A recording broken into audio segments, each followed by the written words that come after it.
اهلا بكم. 4 احلام لو شفتهم في منامك اعرف ان موضوع الارتباط بتاعك مش هيتم، او ان انت هتنفصلي عن زوجك، فركزوا معايا.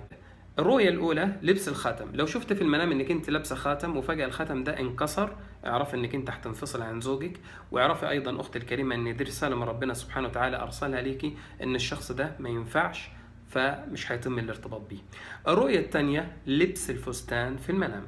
الفستان، لو انت لابسه فستان وشفت ان الفستان مقطع عليكي او ان الفستان ده حد نزعه منك، اعرف ان موضوع الارتباط بتاعك مش هيتم، او ان الشخص اللي انت مرتبطه بيه مش جيد، ففي الحال انفصلي عنه.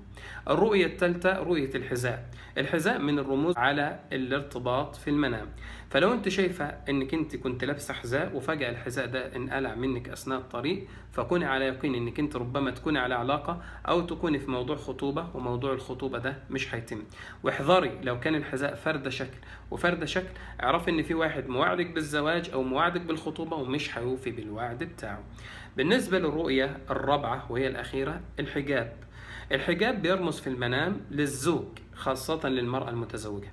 فلو شافت مرأة متزوجة إن هي ماشية في الشارع والحجاب بتاعها مش موجود على الرأس، تعرف في الحال إن الرؤية دي تدل على الانفصال عن زوجها. فلازم ان لو في بينها وبين زوجها اي مشاكل، تحاول ان هي تنهي المشاكل ديت وتهدي منها عشان تستقر الحياة الزوجية بينهم وبين بعض.